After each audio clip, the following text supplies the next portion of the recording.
Hello chers investisseurs, ici les 200 familles et aujourd'hui je me suis dit qu'il était important de vous faire une petite vidéo un peu à l'improviste avec très peu de texte parce que j'ai pas beaucoup de temps en ce moment mais il fallait que je réagisse. Cette semaine on a eu un gros événement, Trump qui encore une fois est parti en total freestyle, qui a fait du Trump en fait, du Trump à l'américaine, qui a fait le showman, qui s'est totalement envoyé et qui nous a annoncé des grosses barrières douanières donc pour les États-Unis qui s'appliquent aujourd'hui, donc samedi 5 avril 2025. Ce qui a dénoté par rapport à d'habitude, c'est que des barrières douanières qui vont s'appliquer à absolument tout le monde, tous les pays du monde sont concernés.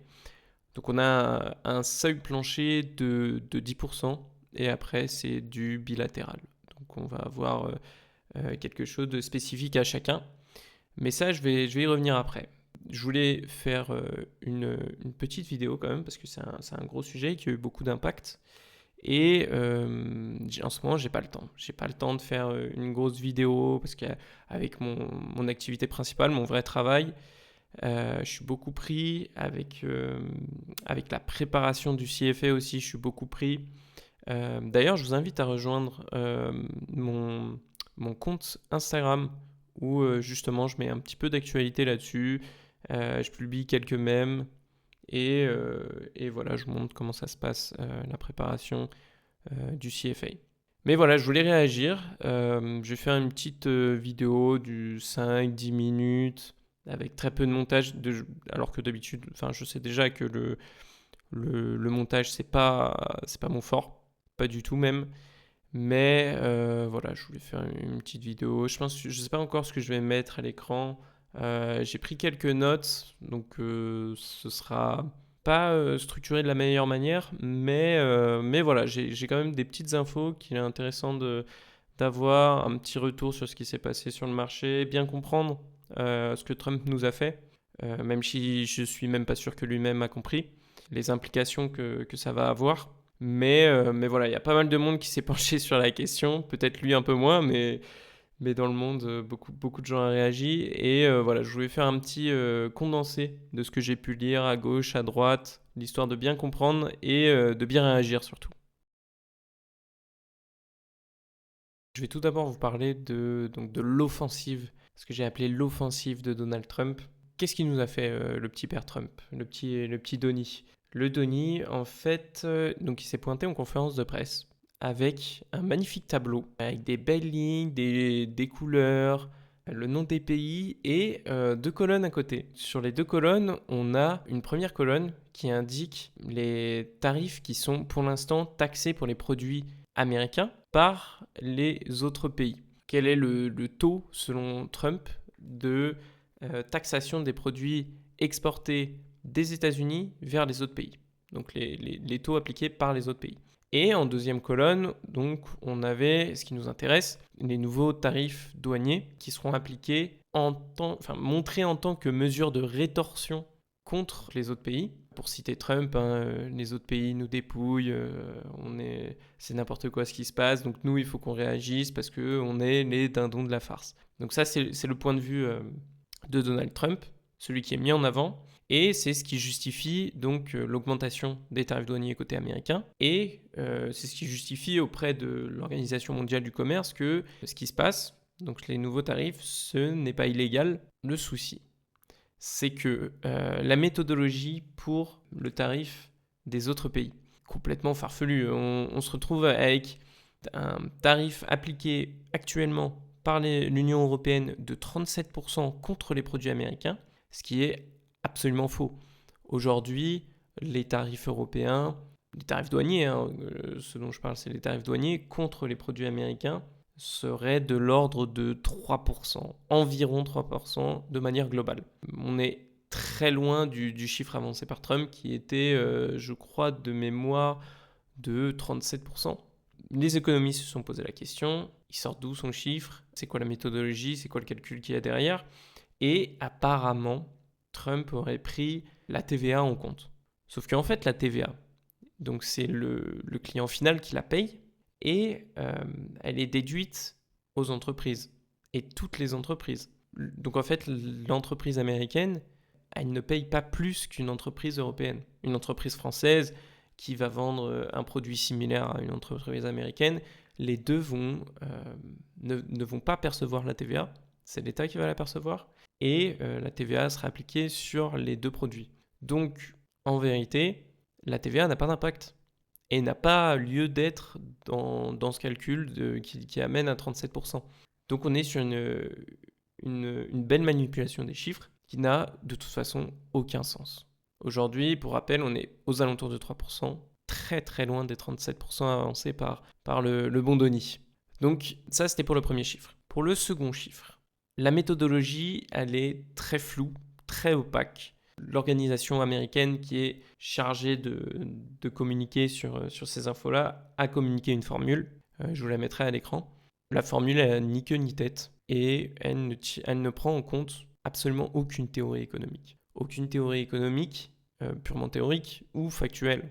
Je parle d'avantages compétitifs, pas du tout pris en compte, mais je parle aussi de chaîne de valeur, pas du tout pris en compte. Et en fait, la formule avancée, ce serait calculer le déficit commercial, donc le déficit commercial bilatéral, donc entre les États-Unis et l'autre pays, le diviser par le total des exportations, donc rapporter le déficit commercial bilatéral aux exportations totales et le diviser par 2. Ça n'a pas de fondement économique, je ne sais pas du tout d'où sort ce calcul, et ça n'a pas non plus de base économétrique.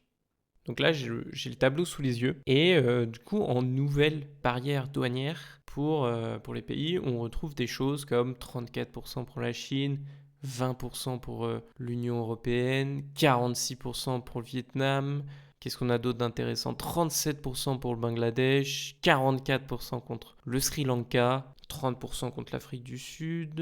Combien est-ce qu'on a pour l'Inde? 26% pour l'Inde. Donc on a quand même des barrières qui sont quand même assez élevées. Sur Internet, on peut retrouver la liste complète. Je vous la mettrai à l'écran. Mais il faut savoir que les pays qui ne sont pas cités, ils ont le minimum de la barrière commerciale. Ils ont le 10% minimum. Alors, petite subtilité, ces nouvelles mesures, ce ne sont pas les mesures totales. En fait, ces nouvelles mesures, elles viennent s'ajouter aux mesures déjà existantes. Donc, quand on voit 34% pour la Chine, en vérité, il faut prendre en compte les 20% déjà existants pour la Chine, déjà décidés par Donald Trump, déjà appliqués. Donc, ça nous emmène à 54% au total contre la Chine. Ce qui est énorme, vraiment énorme. Et en plus de ça, petite subtilité, donc il faut savoir qu'avant, on avait donc un seuil minimum pour être taxé sur les barrières douanières, qui devait être de 800$. En dessous de 800$, on n'était pas taxé et les petits colis n'étaient pas taxés. Donc ce seuil, il saute et l'exonération sur les petits colis, il saute aussi. Et ça, c'est pour viser spécifiquement des entreprises comme Temu et Chine, donc des entreprises chinoises qui exportent énormément aux États-Unis. C'est aussi le cas en Europe, et plein de petites choses. Et en fait, comme c'était des petits colis, des petits colis, des petits colis, au final, on avait une grosse différence. Enfin, ça faisait un gros montant, du coup, une grosse différence de balance commerciale, mais qui n'était pas taxée. Donc cette exonération, elle saute. Et dans cette liste, on a beaucoup de choses étonnantes. On a par exemple le cas de Saint-Pierre-et-Miquelon, qui est une île française dans l'Atlantique, mais qui n'est pas rattaché aux normes douanières européennes. Donc, en gros, ça compte pas comme si c'était en Europe. Et donc, les États-Unis peuvent faire un cas pour l'Europe, un taux pour l'Europe et un taux pour Saint-Pierre-et-Miquelon. Saint-Pierre-et-Miquelon, c'est pas connu pour être une grosse industrie. C'est pas connu non plus pour être un gros exportateur vers les États-Unis. Et pourtant, Saint-Pierre-et-Miquelon, c'est 50% de barrières douanières. 50%, c'est énorme. Pour rappel, l'Union européenne, c'est 20%. Donc voilà, c'est une petite subtilité, une petite étrangeté que je trouve assez rigolote et que je voulais mentionner. Quelque chose aussi que je voulais mentionner, c'est que ces nouvelles barrières douanières, elles viennent s'ajouter donc aux barrières douanières déjà existantes, mais elles viennent s'ajouter aussi aux barrières douanières sur les automobiles, sur les voitures, aussi décidées par Donald Trump, aussi mises en place ce week-end. Donc, ça veut dire que chaque voiture qui sera importée aux États-Unis sera taxée de 25%, plus ces nouvelles barrières douanières. Chaque voiture, c'est pas chaque voiture importée, en fait, c'est chaque voiture construite hors US qui n'a pas minimum 75% de composants fabriqués aux États-Unis. Donc mettons une Tesla qui fabrique 80% de ses pièces aux États-Unis, et ce n'est pas le cas, hein. Mais je prends un exemple fictif, ce n'est pas le cas. Prenons cet exemple fictif, 80% des pièces d'une Tesla est fabriquée aux États-Unis, puis exportée au Sri Lanka par exemple, je prends un pays au hasard. Si cette voiture est après réimportée, les 25% ne s'appliqueront pas. Par contre, le Sri Lanka, c'est 44% de barrières douanières. Je pense que les 44% à vérifier, mais je pense qu'ils s'appliquent. Donc ça ferait une sacrée claque. Le souci, c'est que ces 25%, ils concernent les pièces importées, donc c'est les automobiles et les pièces. Une Tesla par exemple qui fait, je vais aussi prendre un exemple fictif, mais qui fait construire sa batterie en Roumanie, et bien ça va être 20% pour la batterie, 25% pardon pour la batterie, plus les 20% qui sont de la barrière douanière européenne. Donc ça fait 45% pour la batterie, le prix de la Tesla va monter en flèche. C'est à la seconde partie, donc qui concerne les mesures de rétorsion des autres pays, des pays concernés. Là, on va aller assez rapidement hein, parce que il est extrêmement tôt pour que les pays aient déjà pris leur décision. C'était un scénario qui était attendu, mais à ce niveau-là, je ne pense pas que les chancelleries de tous les pays concernés, en fait de tous les pays du monde, vu que tous les pays du monde sont concernés, je ne pense pas que les chancelleries s'attendaient à quelque chose comme ça. Donc, en ce qui nous concerne, donc nous, Français et Européens, Ursula von der Leyen et pour nous Macron se sont exprimés. Grosso modo, ils ont dit la même chose, hein. On va avoir une première vague de riposte, des premières mesures de rétorsion qui sont prévues pour mi-avril. Donc cette première vague, elle va concerner des mesures déjà existantes, donc qui seront renforcées, mais que sur certains produits. Donc c'est l'acier et l'aluminium qui ont été mis en avant par Macron. Et cette première vague, en fait, elle précède une seconde vague qui sera à la fin du mois, qui sera annoncée à la fin du mois et qui, je pense, concernera beaucoup de produits, mais qui sera étudiée secteur par secteur et qui, je pense, sera peut-être plus intéressante que de taxer absolument tout. En fait, ce que Trump a fait, c'est aussi se tirer une balle dans le pied parce qu'il a beaucoup d'entreprises qui sont dépendantes des importations. Et là, il vient de leur faire gonfler les prix, quoi. Il y a des produits que, quoi qu'il arrive, les États-Unis ne produiront pas sur leur territoire. Et donc seront obligés d'importer. Ces produits, s'ils ne sont pas destinés à la consommation finale, ça veut dire qu'ils vont être remanufacturés aux États-Unis. Et les entreprises qui remanufacturent ces produits seront extrêmement impactées par ces barrières douanières. Et ça, c'est une balle qui s'est tirée dans le pied. Là, si on regarde les performances du Russell 2000, moins 8,56 la semaine dernière, moins 13,03 sur le dernier mois, moins 7,69 sur les 6 derniers mois, et en year-to-date, on est à moins 18,13. Donc ouais, c'est les petites entreprises américaines qui vont payer les pots cassés, et aussi forcément les consommateurs finaux. Parce que l'inflation, c'est toujours un souci au niveau des États-Unis. La Fed, elle est toujours en galère avec l'inflation. Est-ce qu'on baisse pas les taux ? Qu'est-ce qu'on fait ? Là, l'inflation, elle va exploser. J'allais dire, elle peut exploser. Non, elle va exploser. Ensuite, au niveau des autres réactions, on a le Canada qui a répondu assez vite. Je pense que eux, ils s'attendaient à ça. Le Canada, lui, il a annoncé 25% sur certains produits, mais je pense que c'est qu'une première réaction et qu'on est en droit de s'attendre beaucoup plus dans les jours et les mois qui vont arriver, c'est sûr. Et la Chine, pareil, même scénario pour la Chine, je pense qu'ils s'attendaient à quelque chose. C'est peut-être ceux, je pense, qui étaient en droit de s'attendre au pire et qui ont répondu par la même chose en fait. Ils ont annoncé 34% de taxation pour les produits américains, de barrières douanières pour les produits américains.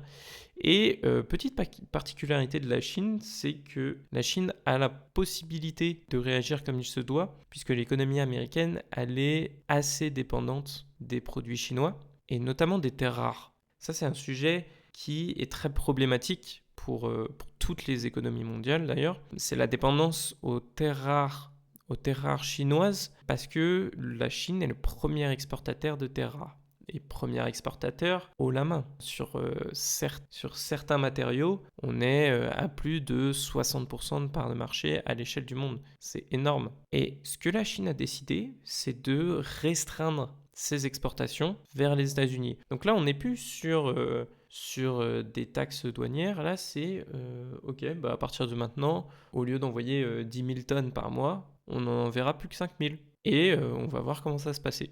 Et ça, c'est particulièrement intelligent de la part de la Chine, puisque l'économie américaine dépend énormément des terres rares chinoises. En fait, les terres rares, c'est des matériaux qui sont conducteurs pour l'électricité, donc c'est des matériaux qu'on va retrouver dans absolument tout ce qui est électrique, de l'ordinateur à la machine à laver, à la voiture, à n'importe quoi. Et je pense que là où c'est intelligent, c'est qu'on connaît le pouvoir de Elon Musk et on connaît aussi la dépendance de Elon Musk. Avec ses voitures électriques, donc avec ses Tesla, Tesla est très dépendant des terres rares puisque les batteries des Tesla sont fabriquées à partir des terres rares chinoises. Donc c'est assez intelligent de la Chine d'avoir décidé ça. À voir comment ça va se matérialiser dans les prochains jours, dans les prochains mois. Mais c'est un point qui peut être très intéressant et qui est à suivre. Donc dans la troisième partie, je vais vous parler de l'impact de ces mesures sur les marchés et sur les entreprises. Donc j'ai déjà commencé à vous parler de la Fed, totalement en PLS à cause de l'inflation que ça va générer. Je vous ai aussi parlé du Russell 2000, l'indice des 2000 petites capitalisations américaines. Mais c'est pas tout. Je voulais commencer cette partie avec un statement avancé par JP Morgan. JP Morgan estime entre 40 et 60% le risque de récession aux États-Unis. Donc c'est un niveau très élevé. Ça en dit long sur les dangers qui menacent l'économie américaine. Mais c'est pas les seuls impactés. Donc ce qu'on a pu voir vendredi sur les marchés, c'est un DAX qui recule de 4,95 vendredi. Pareil, la bourse de Milan dégringole de 6,53. Londres 4,95. Notre CAC national qui descend de 4,26. La bourse suisse qui dégringole de 5,14, Madrid de 5,83. Et sur un mois, ça nous donne ça. Parce qu'il y a un effet d'annonce pour les mauvaises performances de vendredi, mais c'est quelque chose que la bourse avait déjà internalisé. On s'y attendait, on savait que ça allait arriver. Et c'est pas la première annonce de Trump. C'est une parmi tant d'autres. Bon, c'est une grosse celle-là pour le coup, mais c'en est une parmi tant d'autres. Donc sur un mois, le CAC, il est à moins 11. Il efface totalement ses performances depuis le début d'année. On a un DAX qui est à moins 10,57, un Eurostock 50 qui est à moins 11,13. Et voilà, c'est catastrophique pour nos PEA, nos CTO, nos assurances vie. Donc il faut continuer à suivre ces sujets. Juste une autre petite statistique que j'ai pu trouver, cette fois-ci de la part de Moody's, qui estime ces nouveaux tarifs douaniers à moins 2 points de pourcentage sur le PIB américain et à plus 3800 $ d'impact sur les ménages américains à l'année. Donc voilà, c'est une statistique, c'est deux statistiques que je voulais vous partager. Mais bon, il faut les prendre avec des pincettes. L'annonce, elle a été faite vendredi. Enfin, jeudi, vendredi. Je pense que les statistiques de Moody's, même si on s'attendait à quelque chose de la part de Trump, c'est des statistiques qui sont communiquées dans la hâte. Je pense qu'il n'y a pas grand fondement derrière. 2 points de pourcentage sur le PIB américain, ça me paraît beaucoup. Quoique c'est possible si on a une récession. Mais le point de vue de Trump, c'est de guérir son économie. En fait, Trump, il part du principe que l'économie américaine, elle est malade et que, gros mots, les gros moyens. Donc, il faut arrêter de prendre des décisions à pas de loup. Il faut taper dans le dur. Donc, des grosses mesures qui auront des gros impacts. Un peu à la Javier Milei en Argentine. Il faut taper dans le dur. Et d'ailleurs, le parallèle, il est très facile puisque Trump est en train de virer la moitié de son administration. Ce que Javier Milei a aussi fait, le fameux afuera. Là, c'est mes années d'espagnol qui parlent. Sa fameuse tronçonneuse. D'ailleurs, il y a cette vidéo très, très drôle. J'essaierai de la retrouver et vous la mettre à l'écran. J'espère que je la retrouverai. Où tu as Javier Milei qui offre une tronçonneuse à Musk. Donc le parallèle, il est plus que faisable entre les deux. et on va voir ce que ça donne. Pour l'instant, au niveau de l'économie argentine, ça a l'air de fonctionner. Bon, le contre-coup, le trade-off, c'est des services publics à peu de choses près au niveau de ceux de Mad Max. Espérons qu'aux États-Unis, ce ne soit pas la même chose, mais si on regarde du point de vue des indicateurs macroéconomiques, ça se passe bien en Argentine. Du moins, l'économie semble en tirer des bénéfices. Donc ça veut rien dire, mais voilà, c'est un point à suivre, c'est un point intéressant. Donc je vous remercie de m'avoir écouté au format, une petite vidéo au format un peu podcast. Je partais sur une vidéo de 5 à 10 minutes. Là, je pense qu'on va plus taper la quinzaine, la vingtaine. N'hésitez pas à aller voir mes réseaux, à vous abonner sur YouTube forcément, à lâcher un pouce en l'air, à me dire ce que vous en pensez en commentaire, mais aussi à aller voir mon Instagram.